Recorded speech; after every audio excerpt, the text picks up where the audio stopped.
November 1967. I'm 6 years old.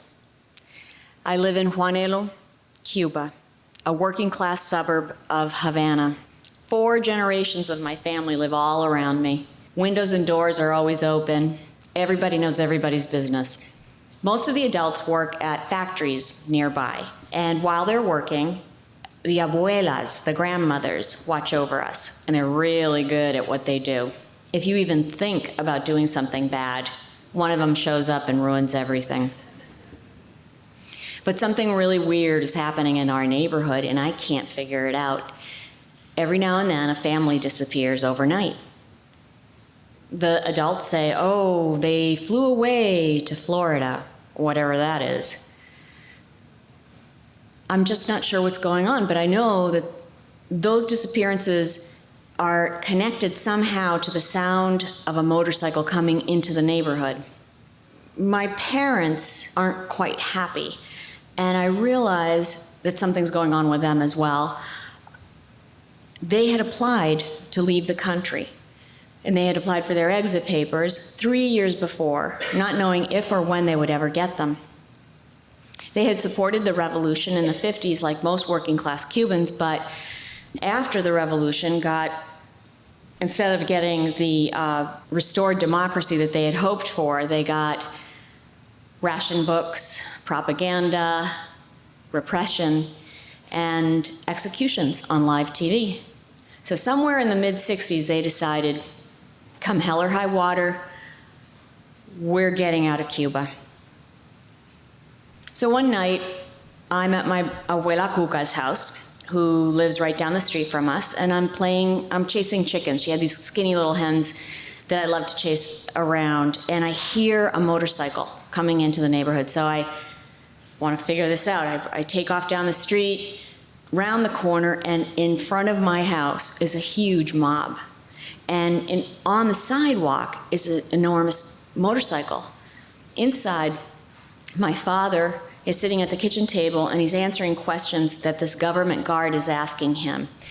Back here, my mother's running around packing a suitcase. And over here is my grandmother, Fina, Abuela Fina, who lives with us. That's my other grandmother. And she's holding my baby brother in a death grip, shaking and crying.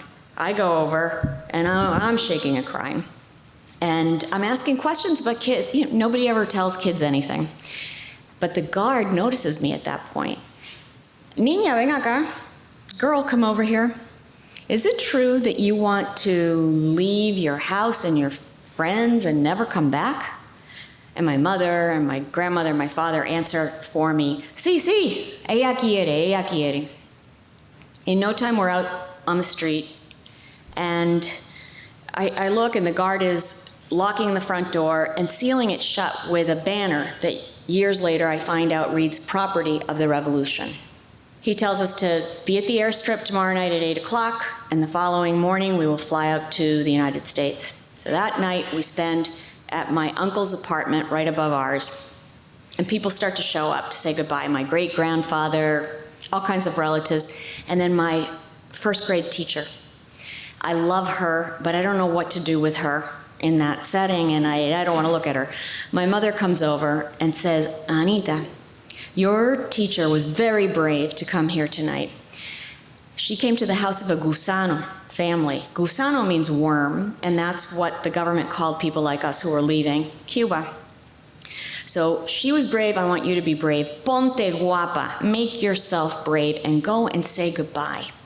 So I make myself brave, and I go out, and she's kneeling in front of me, and her tears are just falling down her face, and I lose it. Every bit of confusion and fear just explodes. And I'll never forget the feeling. It was like I was going to float away. It felt like I was going to just lift up and go away.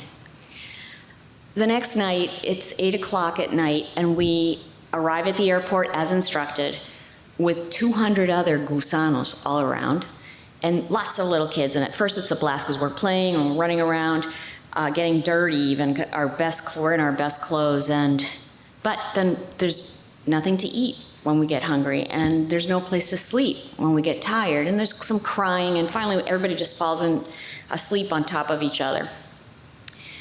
All night long, over the loudspeakers, names are called out, and what's happening is that the government is harassing the people who are leaving, and they're scaring them, telling them all kinds of things that are going to keep them there.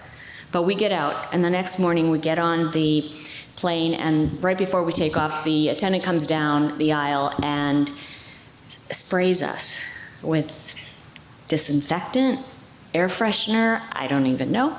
I know that it must have felt like a slap in the face to everyone who was there. Next couple of days, we spend in a refugee processing center outside of Miami. We get boots, coats, hats, get put on a plane, and somehow we end up in Nashua, New Hampshire. But I'm fascinated because there's snow taller than I am, and icicles hanging from roofs, and I have a brand new teacher to love. And at night we get to watch Gilligan's Island and learn more English. And our favorite show is Los Orejones, the big-eared ones, which you guys call Star Trek. And my parents have new jobs at a rubber boot factory. But I'm very worried because I keep finding my mother in a dark room in the house crying. Mommy, what's the matter? I have a headache. But I know she doesn't have a headache. And my grandmother doesn't stop crying from the moment she wakes up to the moment she falls asleep. And we sleep together like we did in Cuba. And at night, I can feel her shaking, and when I put my arm around her, sometimes she stops and we fall asleep like that. And I have my own issues at night too. For the first and only time in my life, I'm hearing voices. They come out of nowhere. I can't sleep. They come in waves. They're angry and piercing, and I can't understand what they are saying, and I cover my ears, but I still hear them. And I don't tell anybody, ever, that story, and I guess I was trying to be brave. The one thing that does make everybody happy in the house, the adults, is when we get a letter from Havana, from the old women who never forgot us. And I have those letters now. They've been folded and unfolded so many times that they're like Kleenexes. Sometimes the old women are saying nothing important, a little of this, a little of that, but even if it's a bad event, they're always optimistic somehow. And I imagine that in every line of every letter, they are sending us a message, an unwritten message. Ponte guapa. Make yourself brave. Thank you.